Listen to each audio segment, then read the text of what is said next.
I have the floor, Mr. Chair? Absolutely. Thank you. Tonight, Mr. Chair, we're only here to substitute the amendment of the CSA. We want Nick, as you said, to give us a little bit more background on what's happening with the CSA. Mr. Chair, thank you so much. Mr. Chairman, members of the committee, as the council said tonight, the plan on this agenda item is simply to substitute in the most recent version of the Community Safety Act and then schedule it for a new public hearing. If you remember, there was a first public hearing on the original version of it back in September. This most recent draft reflects countless hours of hard work, including stakeholder meetings, legal analysis, and community conversations. Great progress has been made, and I want to thank everyone who's taken part in that process for their help and their hard work. While parts of this ordinance have changed, the goal and intent remain the same: protecting Providence and keeping our community safe. In order to give everyone a chance to review this version and to ensure that all voices are heard, I think it's important that now we now schedule a new public hearing, and we do it as soon as possible. Earlier today, I met with the clerk's office staff. We looked over the calendar, and I believe, after reviewing that the earliest date for that would be Monday, April 10th. Is that correct, Madam Clerk? That is correct. So I would suggest that we substitute in this new version, and then we schedule a public hearing for Monday, April 10th. Any discussion by the committee?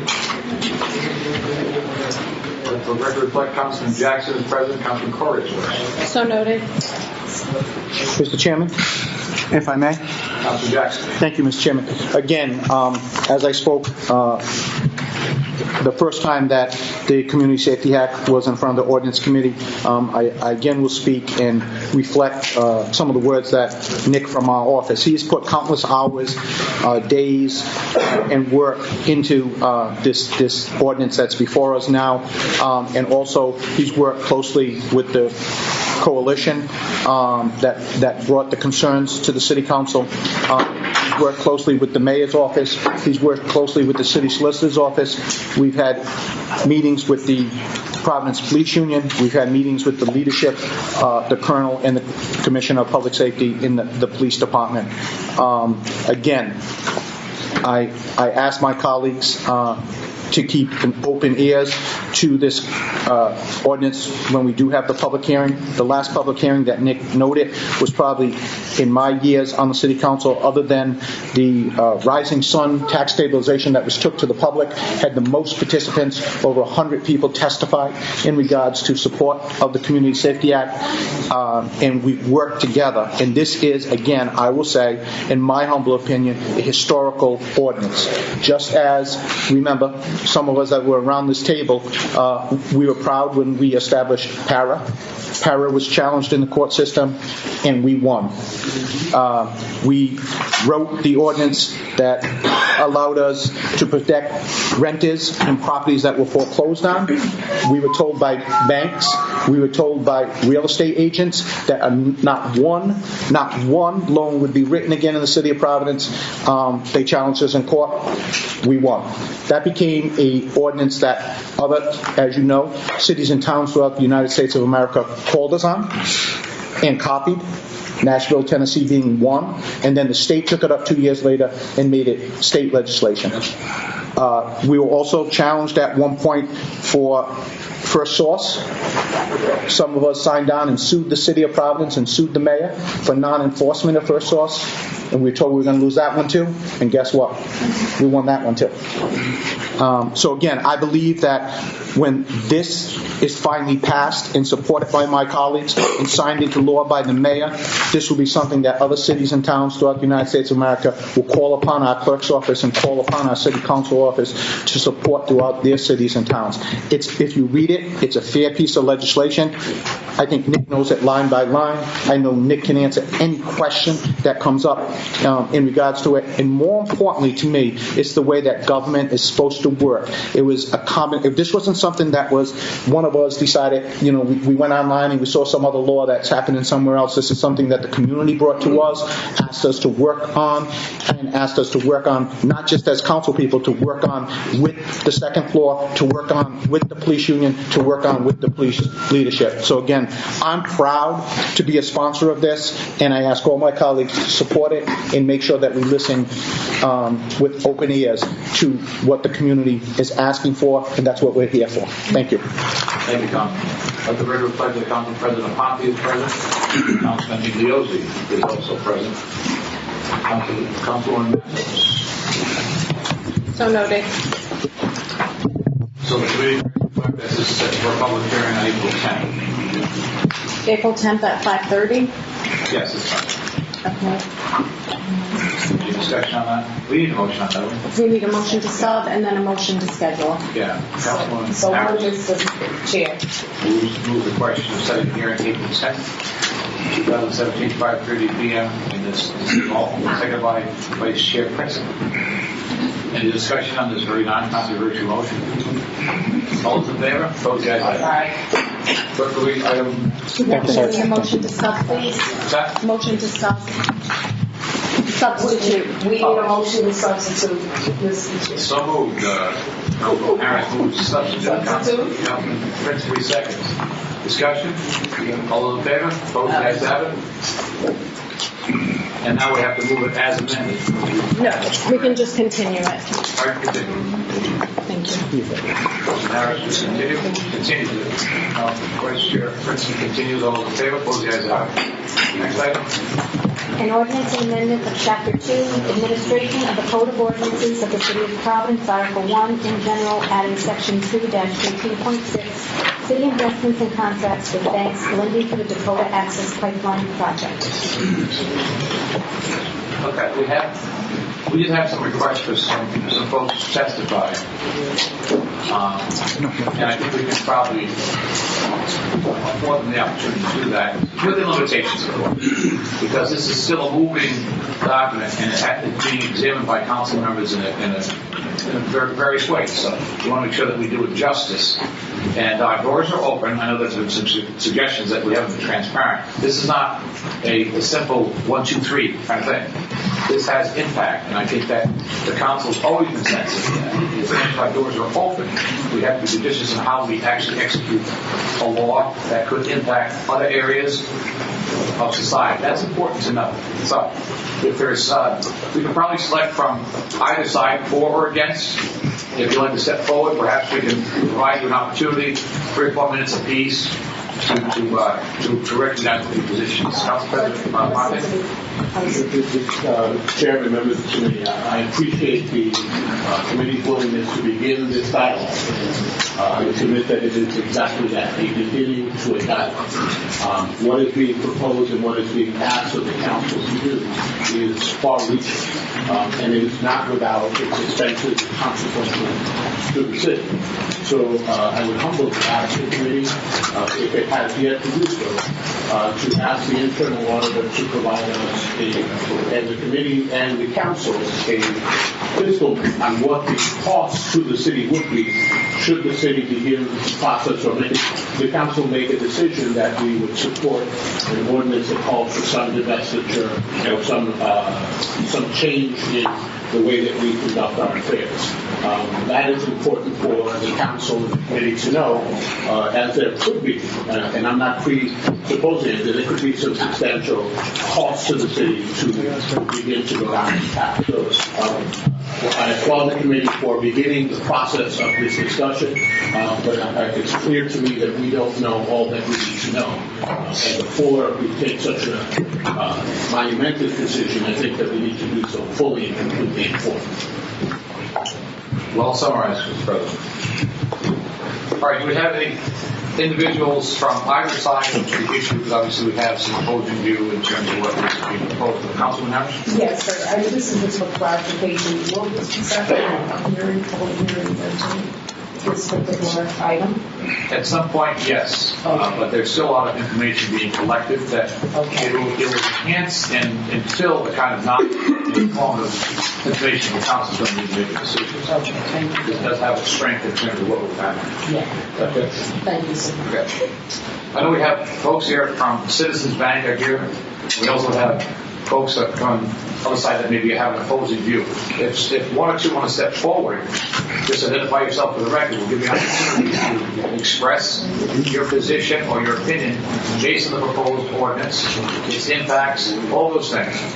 And the committee certainly will be open to listening, because that's the process that we go through. So if everyone wants to step forward, we normally don't take public testimony in committee. But considering this is a larger issue, we believe that the more dialogue that's actually afforded, this issue will be discussed and decided.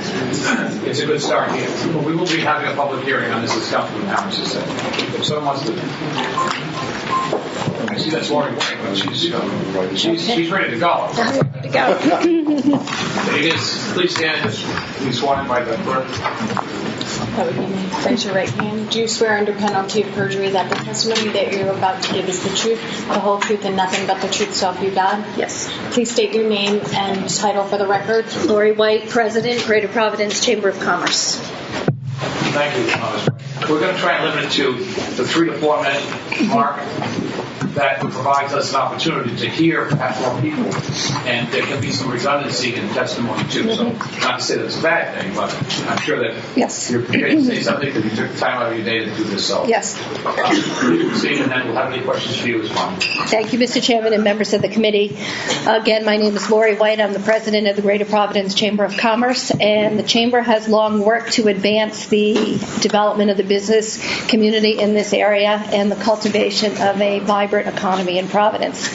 I'm here tonight to speak in opposition to this proposed ordinance, which would ban the city from doing business with banks that fund entities building the Dakota Access Pipeline. The reasons for our opposition are many, but the most fundamental reason is that it sets Providence on a dangerous and slippery slope. The fine print of this ordinance specifies that it's directed at pipelines, but what could be in the crosshairs next? Doing business with companies that sell soda or garden hoses or polka dot ties or provide paper towels. You get the point. This kind of random thinking is an infringement on free enterprise and the consumer's right to make their own economic choices. In these uncertain economic times, it's more important than ever that Providence and the community around us unite in helping to attract good jobs. Now, Citizens' recent decision to recommit to Rhode Island by building a new campus for thousands of employees is one recent sign that we are sending a clear message that Rhode Island is open for business. So let me state very clearly that what's good for Rhode Island is good for Providence and vice versa. In his February State of the City speech, Mayor Elorza was very clear in touting a number of significant projects currently under construction, roughly 25 of them, and another 28 in the application process. And he believes, and we agree, that these projects will bolster job creation, create new businesses, and create innovative projects all across the city's neighborhoods. If this proposed ordinance was addressing business practices posing actual or potential harm to the residents of Providence, the council's consideration of the matter might be more understandable. However, this proposed ordinance is driven by opposition to a federally approved project, a project that is being carried out more than 1,000 miles away by a lawful entity that has met every requirement necessary. While reasonable people can debate opinions on energy independence, we can debate on the extent of environmental reviews and other matters, the fact is that the Providence City Council is placing the narrow agenda of a few interest groups above the economic well-being of the entire city. And the prospect of business decisions being reversed based on narrow considerations would give pause to any investor considering a move to or an expansion in Providence.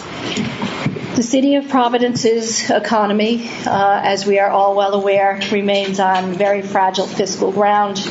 Our government and business leaders are working very diligently and tirelessly to attract new businesses to the city and to grow the tax base and to lighten the load on residents. And we're starting to see cranes in the sky again. Ordinances such as this one and the ones that are sure to follow if this were to be adopted have the potential to stop that progress altogether.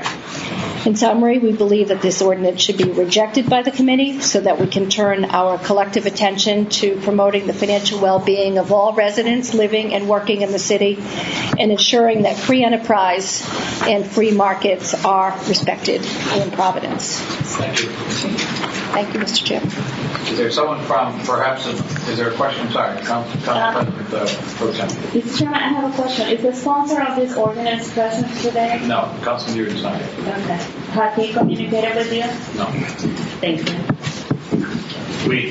We scheduled this meeting in the interest of legislation that was proposed, but if the sponsor's not here, I can't answer for that. I believe it's our responsibility, as you know, leaders of the city to. I just was curious if the sponsor had made any effort to show up. Is there someone from, perhaps, any questions for Ms. White? Mrs. White? Okay, thank you very much for your testimony. Thank you, Mr. Chairman.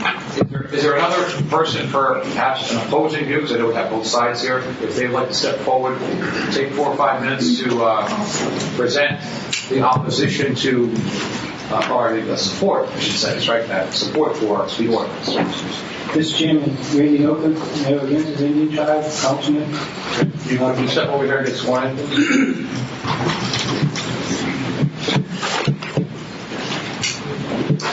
We'll put in the 3 or 4 minutes here just to do your overview in terms of what your position is.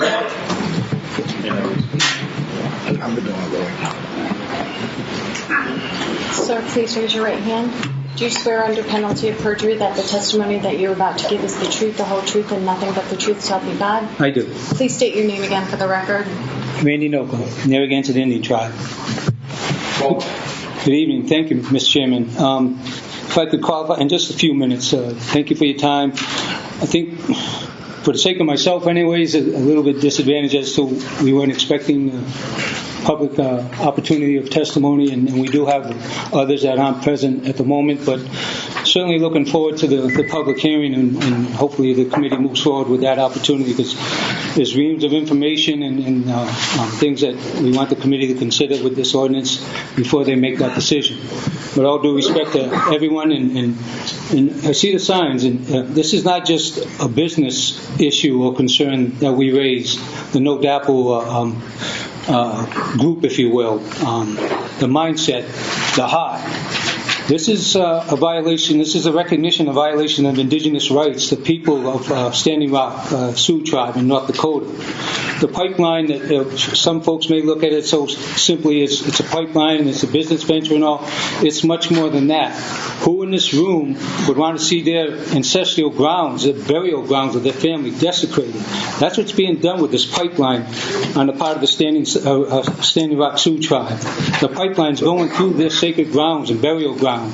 The pipeline was rerouted from Bismarck to go along the reservation lines, and the indigenous rights that are being violated with this is just indicative of ongoing entrepreneurship, business ventures, business opportunities.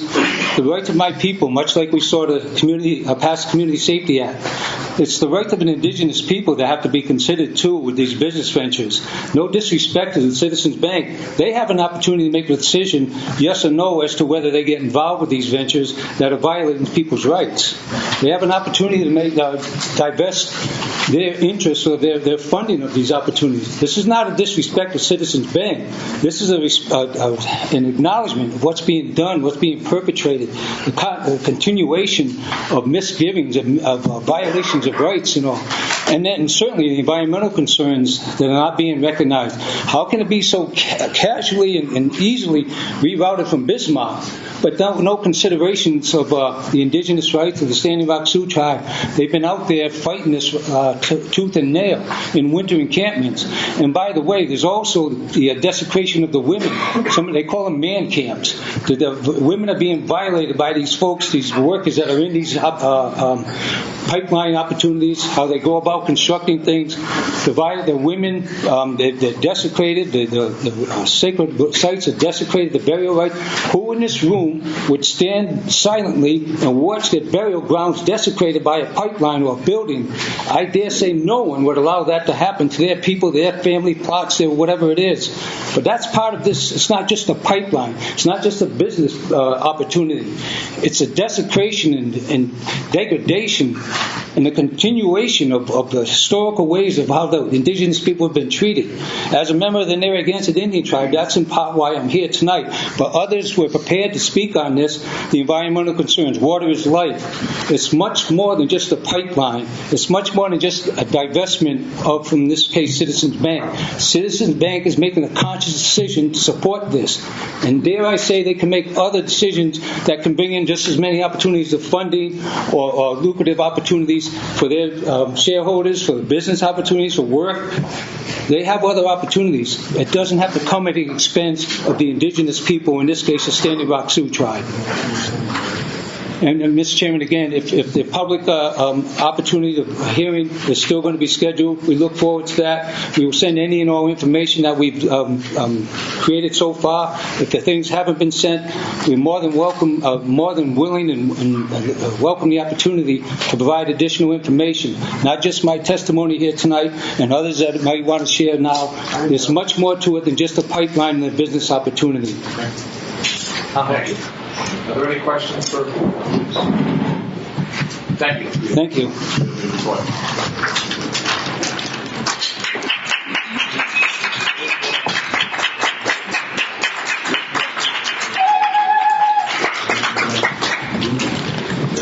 You want to testify, obviously? Absolutely. Just identify yourself for the record and respond. Do you swear? My name is, well, go ahead, I'm Let sorry. me do this first. Do you swear under penalty of perjury that the testimony that you're about to give is the truth, the whole truth, and nothing but the truth, so help you God? I do.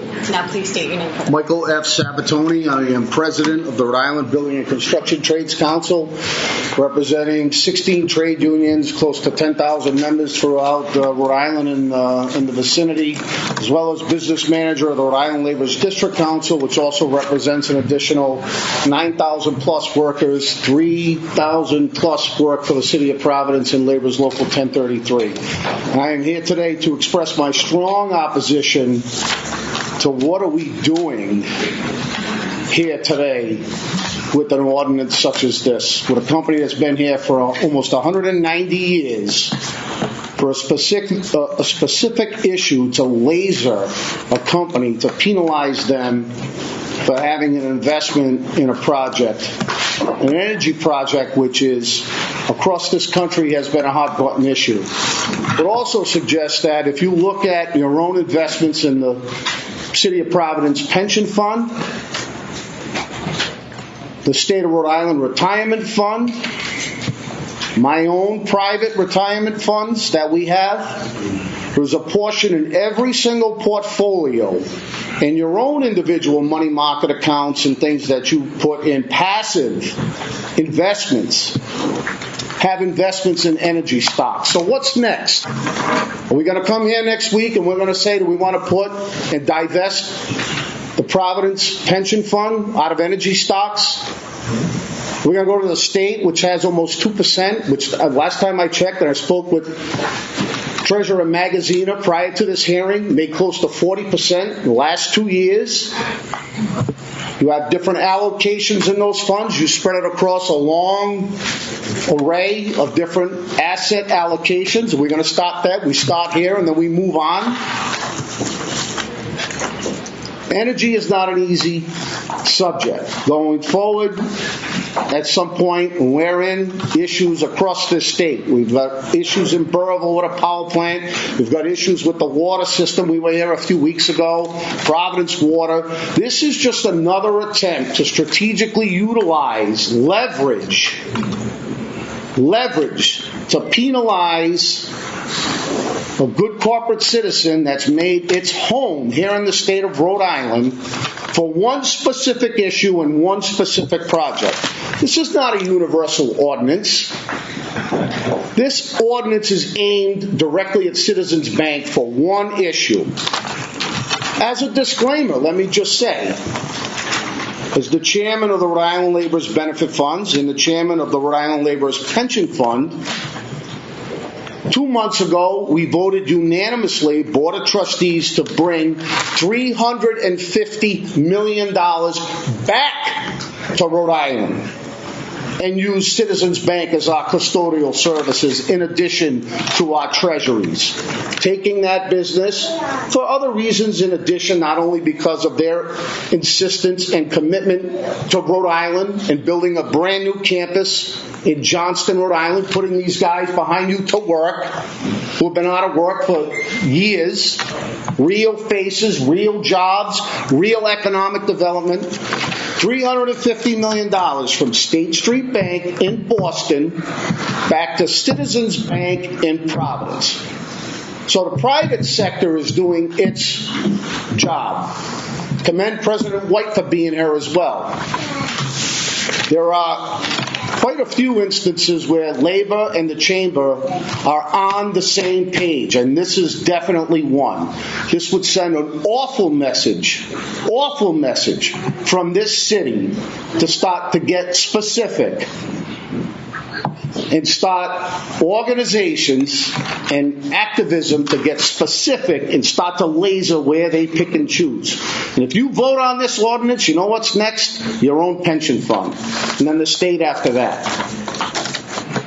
I commend you for what you do. Energy is not easy. I hope that someday in my lifetime that there will be a practical move towards renewable. I didn't see any of these activists in 2007 when we announced the Block Island wind farm. Matter of fact, some of the same people that are here testifying against a pipeline testified against us for offshore wind, renewable, the future.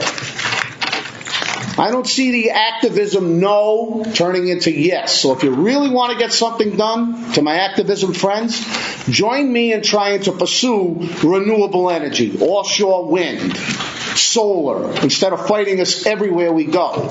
But this is a real bad ordinance. This will send an awful message. Labor's doing its part, like I mentioned. Business is doing its part. I thank you for listening. Be glad to answer any questions, but this is not just a local issue. This is a strategic pinpoint attack to try and send a deterrent for things in the future. Thank you, Mr. Any questions?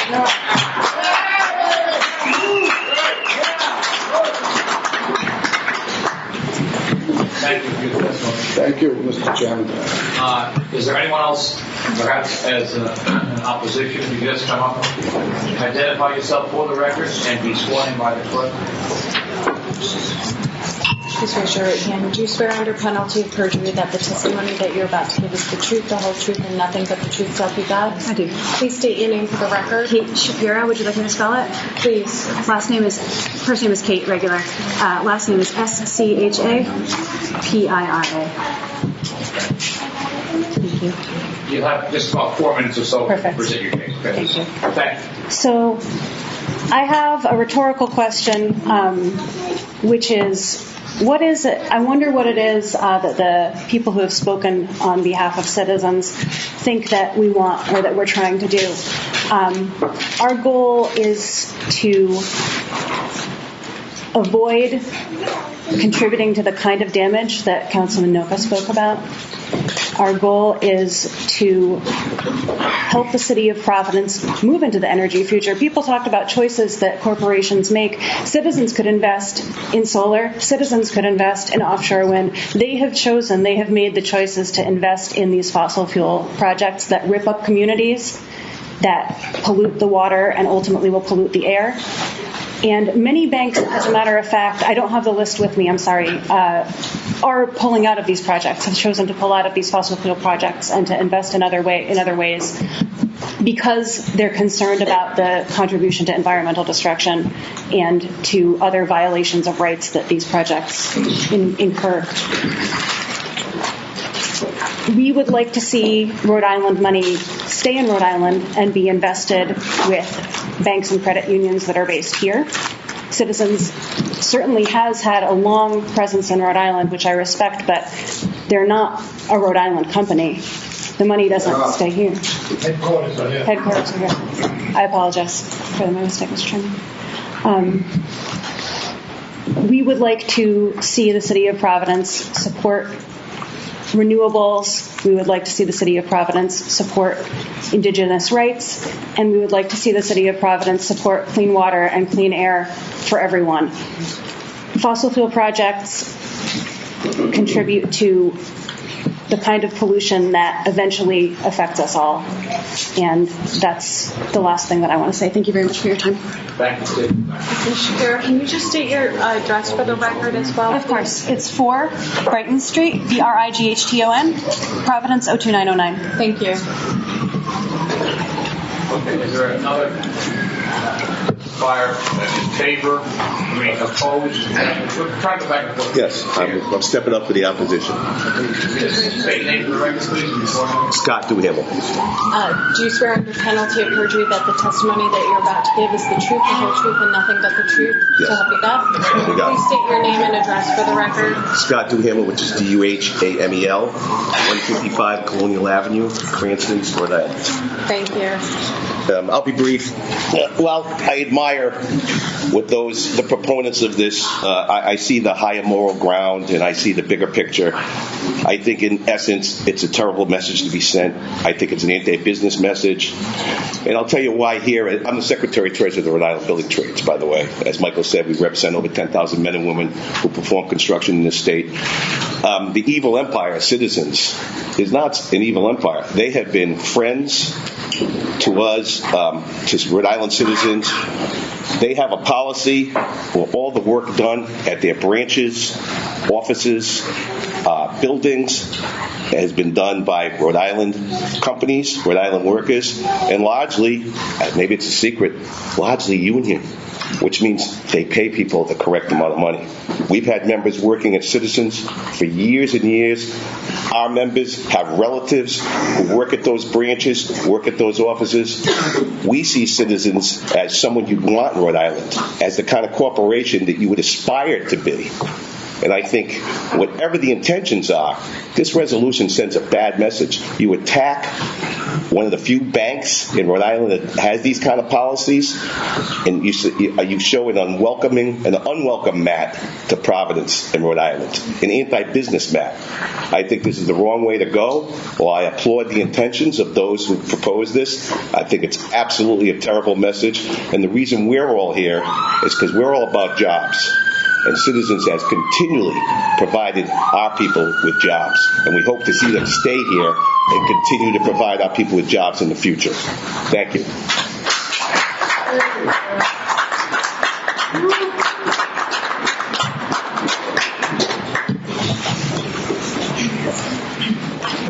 Probably do two more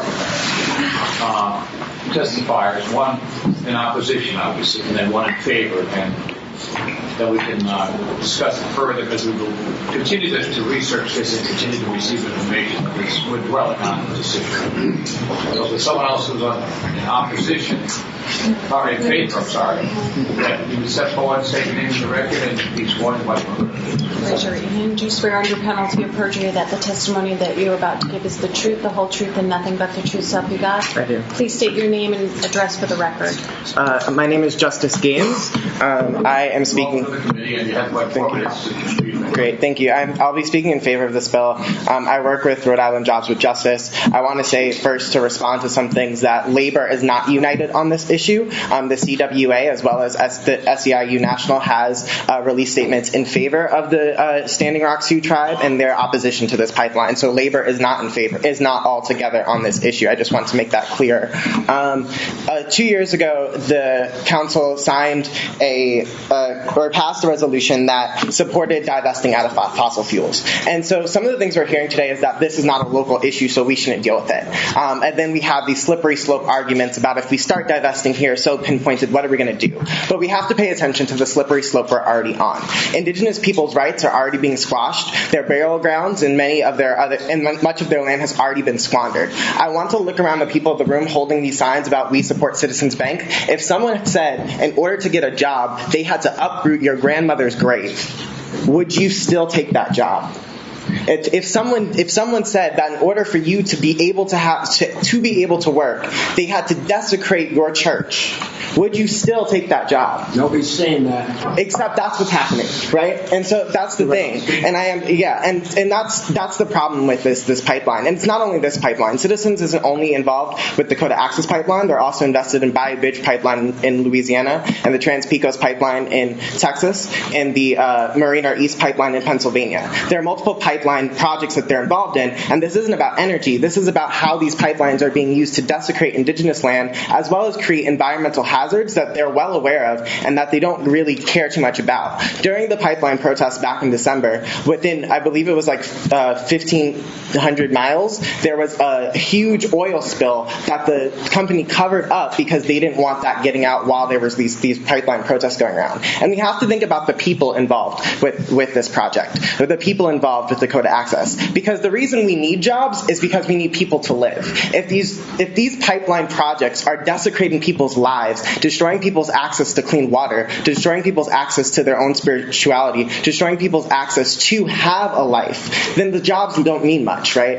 And there are ways that we can create jobs that don't also desecrate other people. And I really beg you to put people first in this, put people first and put people over profit, put people over these corporations. Please, I beg of you to take into consideration this bill and really think about who is being left behind and who is not being considered if this pipeline project goes through. And the reason this relates back to Providence is because this is about, we can't just be, oh, this doesn't affect our local, so we're going to let other people be desecrated. We've already signed resolutions about fossil fuels in the past. This council has done that. And we really need to be paying attention to how can we in Providence affect change and affect how indigenous people's rights are recognized, how environmentally we can protect our citizens. This is going to come back to Providence regardless, right?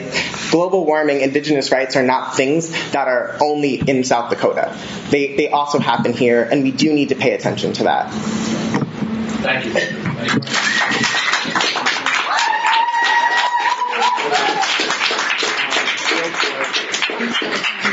For B. Wickenden. Thank you.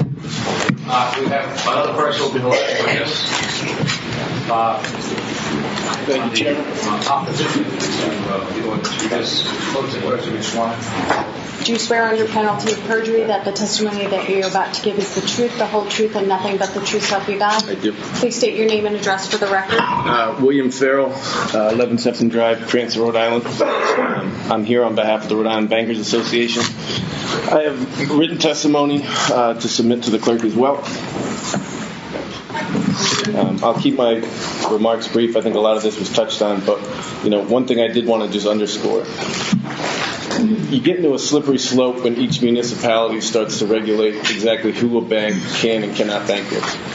The association represents over 21 banks here in Rhode Island, just over 10,000 employees. And for every ordinance that, say, a city of Providence might want to introduce, Johnston might have a different view of who a bank can and cannot bank with. Westerly might have a different view. And so I think when you start to get into it, it's a very fine line, a very slippery slope that really is handled on a federal level. I mean, a bank's job in any economy is to provide capital, is to reinforce development, is not to pick and choose what legal endeavors they should or should not fund. And again, I think we're getting into a slippery slope in my written remarks. I've also pointed out some recent case law that speaks to this. The city of New York in 2015 went down a similar road and eventually was overturned in the courts. So I would also ask the council to keep that in mind as they review this ordinance. I'm happy to answer any questions. I'll take Councilman Harris first.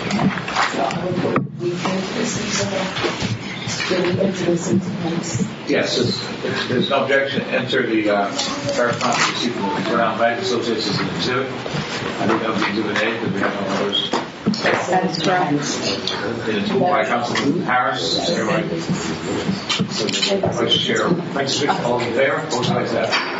Councilman Iglesias? Thank you, Mr. Chair. Just have a couple of questions. I was wondering, can banks, through federal law, can they discriminate on how they bank? And so that's a great question, Chairman. In fact, there is a federal preemption issue to this, and I think that's ultimately what the courts in New York came down on the city with. We have to adhere to, imagine if banks could choose who they can and cannot do business with, legally abiding businesses. Again, for every ordinance that a city, say Providence, might want to impose, there's a city, say in the Midwest or the South, that might have drastically different ideologies. They might not want us to do business with a more progressive or environmental friendly organization. So again, I think for each municipality to try to establish a precedent on who a bank can and cannot bank with, even though it's a legal entity, is a very dangerous path to go down. Can a city or town legally legislate discrimination? Can they pass ordinances that promote discrimination? So I'll preface my remarks by saying I'm not an attorney. Again, I did provide my written remarks, the case law from the New York courts, where the New York Bankers Association did challenge the city council's ordinance and won, and for that very reason that you lay out. Whether it's the National Banking Act, whether it's federal regs that we have to adhere to, all of those will supersede a state law or a municipal ordinance. Do you know how many branches Citizens has in the city of Providence?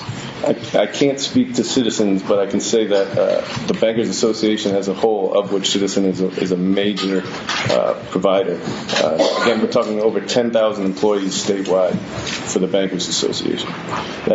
In a state the size of Rhode Island, that is a major industry. In addition to the actual employment, we issued just over $2.1 billion in mortgages to Rhode Islanders. We have $1.8 billion in small business loans. From a philanthropic standpoint, we donate $18 million annually to local nonprofits. We are not just a supplier of mortgages and loans. We are in the community. 15,000 hours of donated services to nonprofits. We are community partners, and this just sends a terrible message to Lori's point earlier. While it might be, say, a Dakota Pipeline today, once we start to pick and choose who a bank can and cannot bank with, things can get ugly and hurt. Thank you. Thank you. Any other questions from committee members? Thank you, Mr. Farrell. I would like to thank the committee. Mr. Chairman, to the chairman, I would like to ask the clerk declare that any response from the sponsor of the ordinance about Tommy Kunagi as well. I'm here. Oh, you Councilman Aaron is present. I just didn't get an opportunity. Thank you, President. Thanks very much for all the committee members for taking the time and for everyone who's come out here today. I think this is a very important issue on a lot of fronts to a lot of different people, and I think a lot of what some of the opponents of the ordinance are putting forward are valid in that they say, well, this is just a pinpoint issue and it's a hard thing to deal with, and there's sort of a slippery slope argument. But I think there are very good ways to deal with that, which is to talk about a broader socially responsible policy for investments from the point of view of the city. And there are communities that do that. So I think there are a few things that the council can do. The council can choose to do nothing. the council can take this up because it's a very specific issue that has a lot of press and is very important to a group of people. Or can open it up and have a much broader discussion about the choices that the city makes about where it puts its resources and its money. And I think we've already started down that path when we passed multiple resolutions calling for divestment of the city's pension funds from the worst fossil fuel companies under a host of theories, under their impacts on climate change, as well as the volatility of the investment, as well as the carbon bubble theory, which is they're simply not. If this world burns all of the reserves that the fossil fuel companies have, we will do such serious damage to the climate that the world will not be remotely what it is today, which means that a lot of those resources are going to stay in the ground. So that means that probably those investments are not going to be recouped. This relates to the power plant being built. It has a supposed 40-year lifespan as an investment. These other projects. So these are all points I think that we need to discuss. And they're not simple issues that are going to be solved in one single meeting.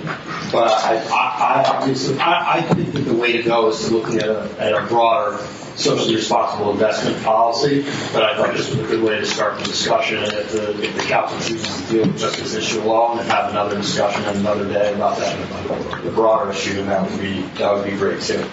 Makes sense. Any other discussion by the committee? Obviously, there's great interest in this issue itself. Perhaps we can continue the matter to the next meeting, and the next meeting we decide what goes on. Council President? If I may, if I will respond to the comments, it seems to me that perhaps this is not the right beginning. While I share some of his beliefs that perhaps a more socially responsible investment policy should be garnered, I don't believe it starts this way. If the council, the committee is willing, would be willing to work on establishing a commission to look at our investment policies and make some recommendations prospectively. And the sponsor may correct me if that's not in what I gleaned from his comments, but I think that this is, given what the testimony has been rendered tonight, this is so narrow and has such, puts us on the wrong path.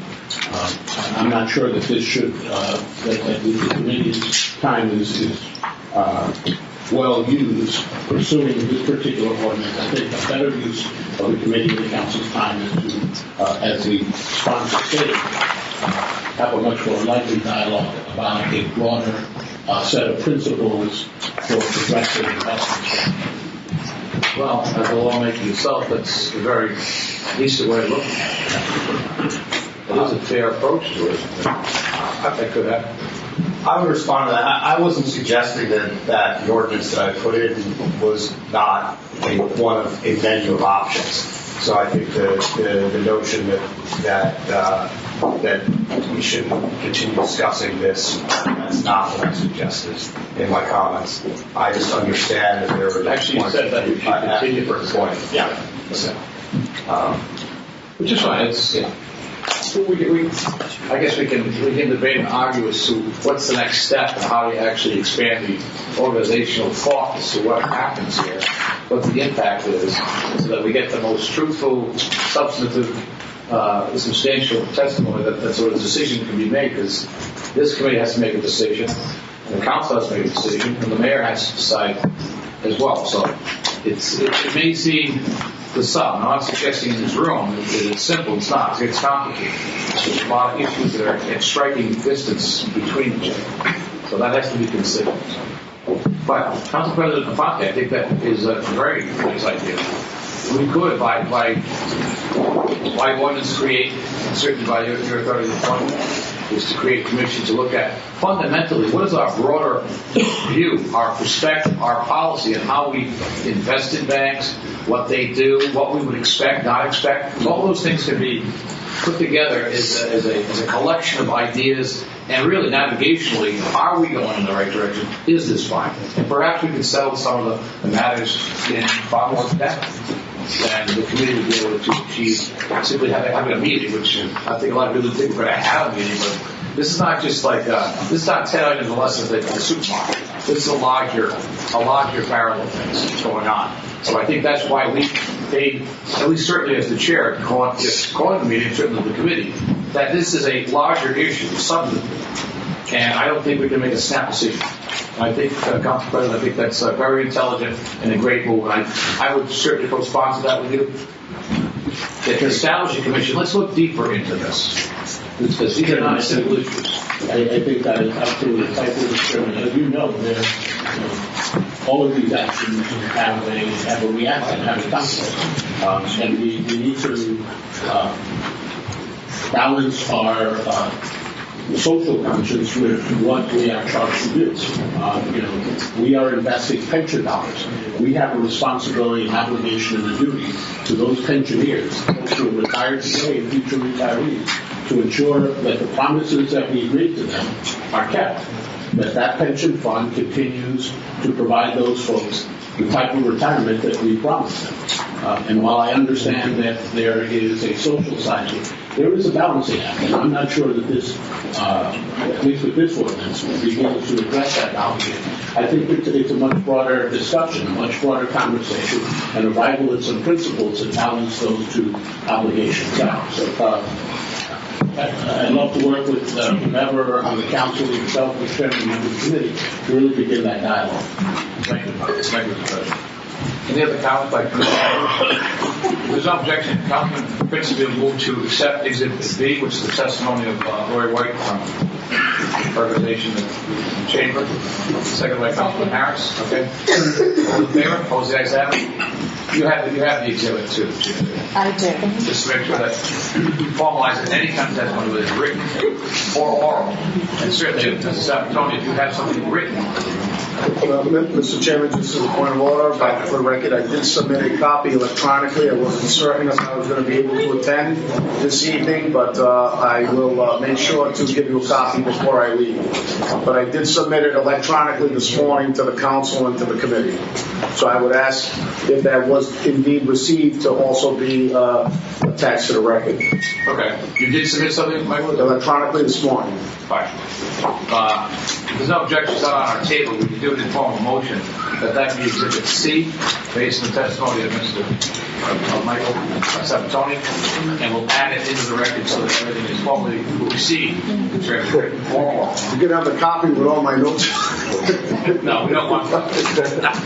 I'm sure you get great coverage. Did you go to Catholic school? Yes, I did. St. Rocco's. 1 second. Just want to make sure you get the exhibit.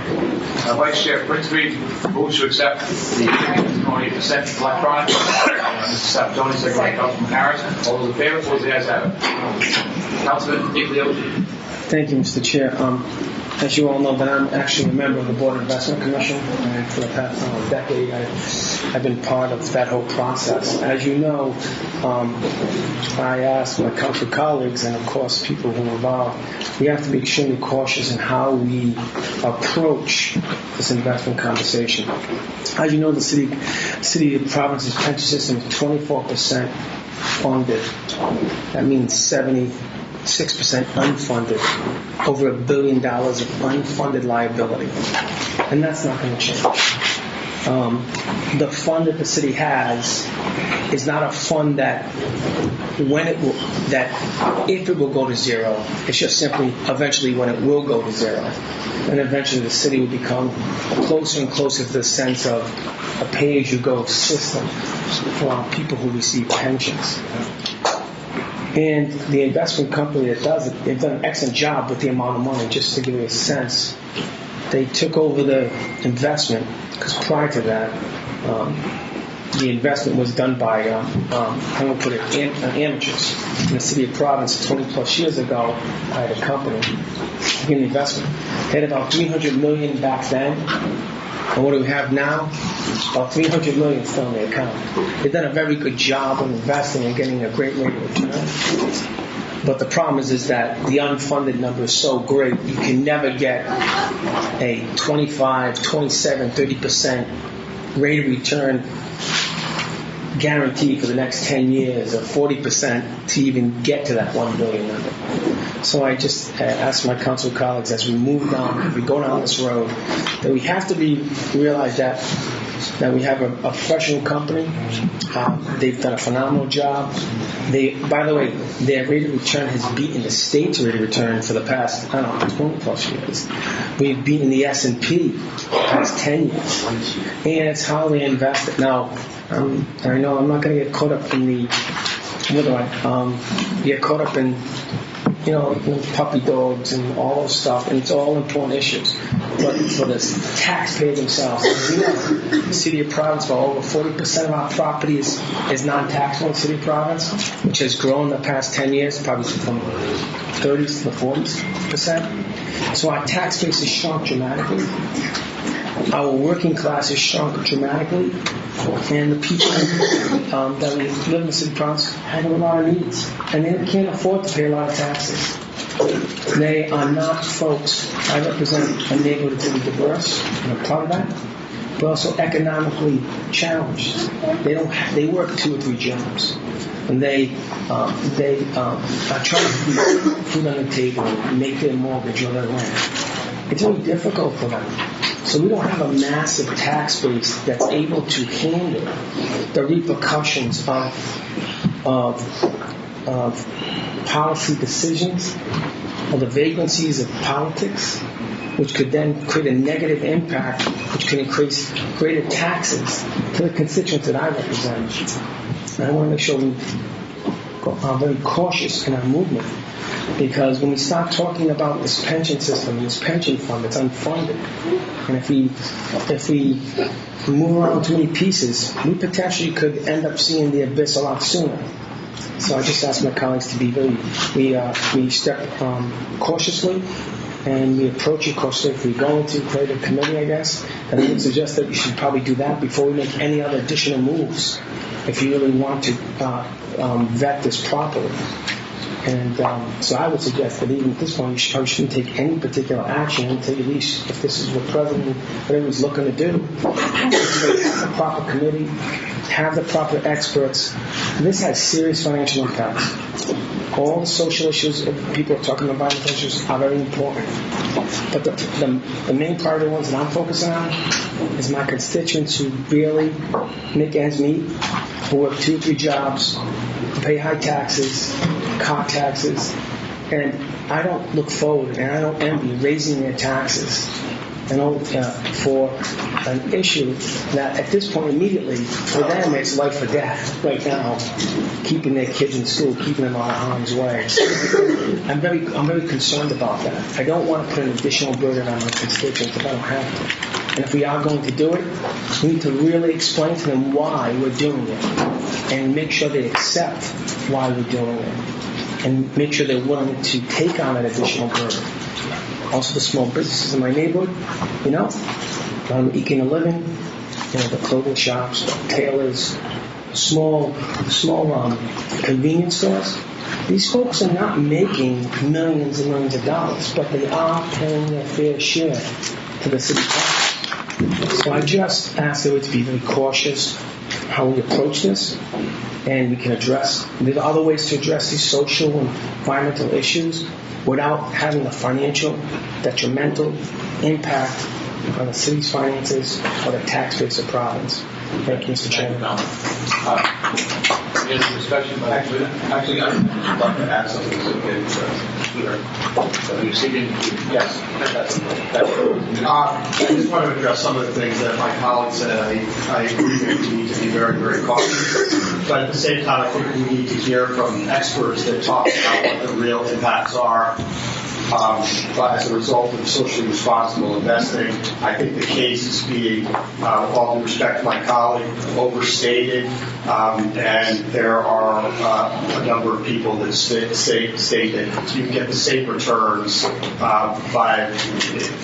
even through divesting out of fossil fuels, and some recommend it. Some portfolios have done better as a result of that. So I think we should have people come in and talk about it, but to present it sort of as a straw man, it's the environment or it's going to be food on our plate, I think really, I don't think that's the exact issue that we're facing. So we should hear from folks to inform the council as a whole. Thank you, Mr. Chairman. So I just listening to my colleagues and listening to the sponsor, I feel that we're putting the cart before the horse. We need to take a step back. My suggestion would be if the committee will consider to continue this item indefinitely until the council president establishes the commission so we can hear from both sides and then we can make an informed decision moving forward. Okay. Vice Chair Pritzker, I know that you had a similar thought. Mr. Chair, so I want to echo the sentiments that have been expressed by all my colleagues. And there's obviously many points to this matter that need to be vetted and discussed. And if I can just piggyback on Pro Tem, I do feel that we are perhaps, after hearing this, perhaps putting the cart before the horse here. We may determine after studying this matter that there's more or less that we need to do. And in the meantime, we're really subjugating one company to all the emotion here. And I appreciate it all on all sides. I appreciate everyone coming out here tonight because it matters. But it also matters that I think we do this right. And sometimes that takes time. And that's what I'm thinking for this committee to Mr. Chair, Vice Chair, are you moving it to continue indefinitely so that the president can make a motion? Can appoint a commission. I'll make a motion to continue the matter indefinitely until the council president is able to establish a committee, and that committee is able to come up with its recommendations. Based on that testimony. I second that. Councilman Harris, second motion. Discussion, Councilman Mr. Chairman, I just want to make sure that everyone's aware that if you continue a matter indefinitely, it's totally taken off the agenda and can never be brought up again unless it's resubmitted. So I don't know if that's the proper thing that you want to do or just continue it. If you continue it indefinitely, it comes off the ordinance committee's agenda completely. True. So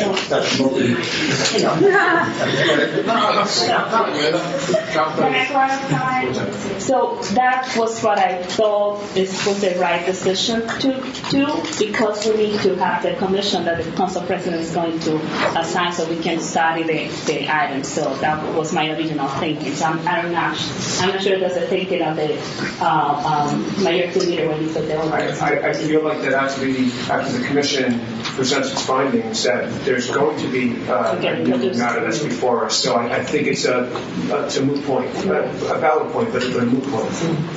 I would just say that again, and I'm in support of what was discussed in regards to the commission at, not at length tonight, but in brief, that I'm in support of that. But again, that commission, I'm assuming, will make recommendations based on philosophical decisions based on our investments and whatnot, but this particular agenda item will die. That's. I just want to make that's clear and that's on the record that this particular agenda item will die. And I'm not saying that it needs to die just because we're forming that commission, even though I support it. I think it also shows the strength of the commission's thought of the commission being established.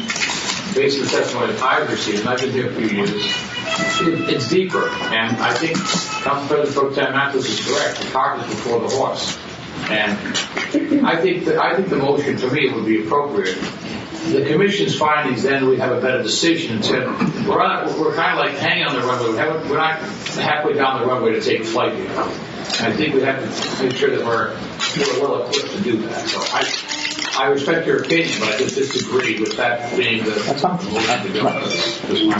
Council President, yes, I would like to say, I would just request that the committee be honest about what they're doing, and to vote to continue something indefinitely is to kill it. And there's only one person at this point who is associated with this ordinance.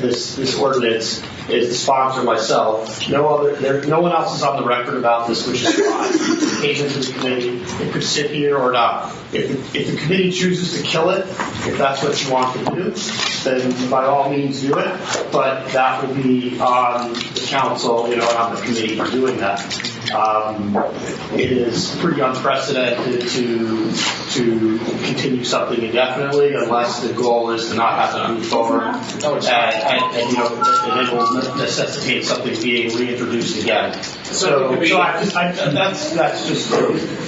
that's how it's been seen, and I think my colleague Councilman Jackson is sort of saying that a little bit more politely. I just disagree with the characterization. I've been here for a while.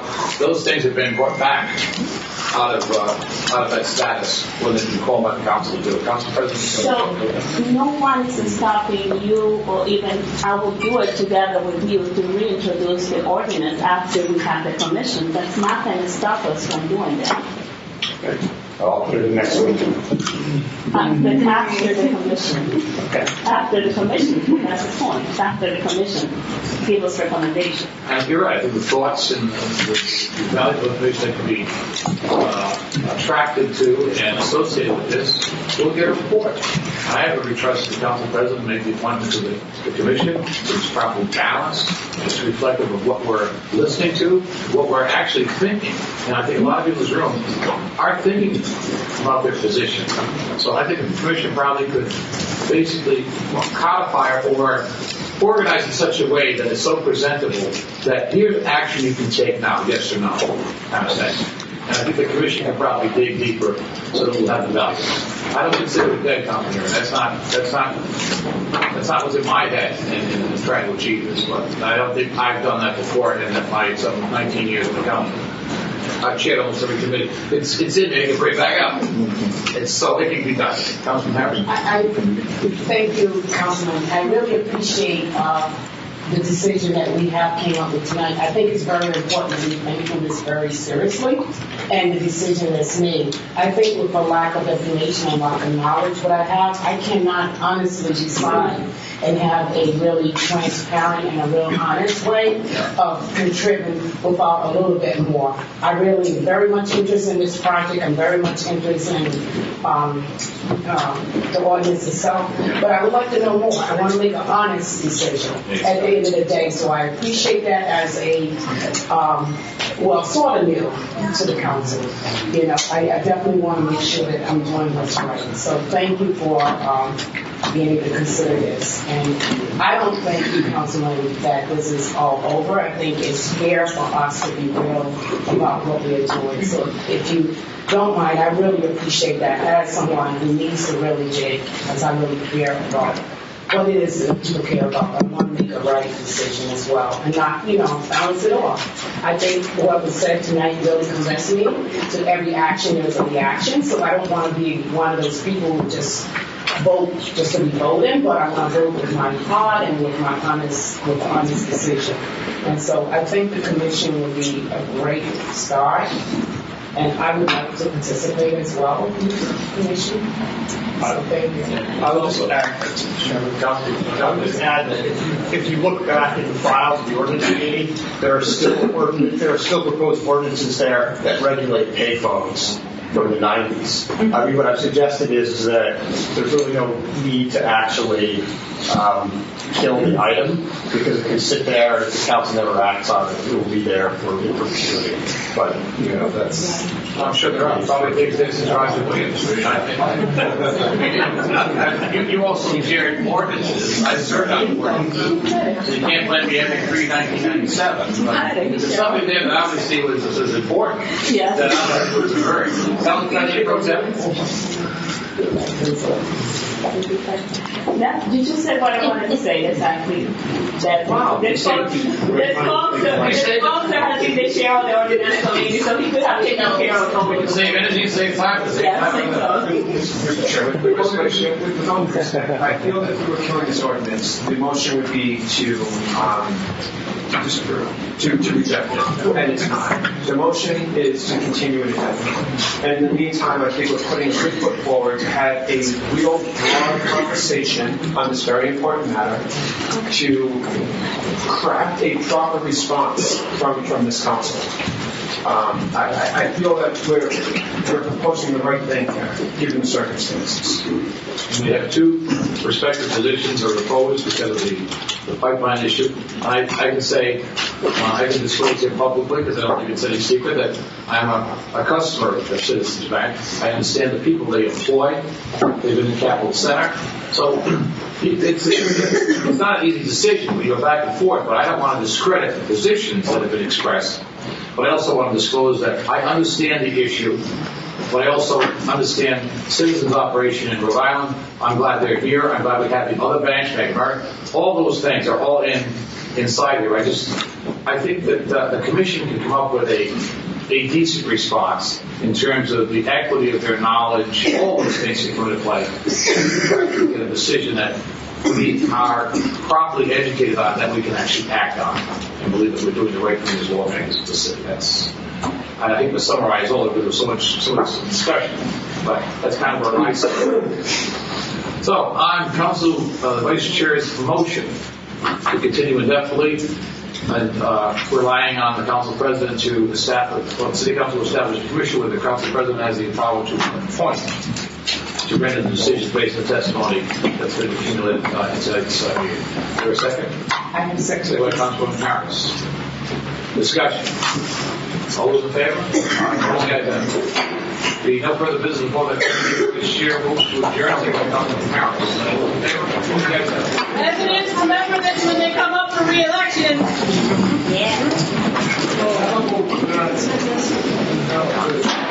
Good job. Thank you.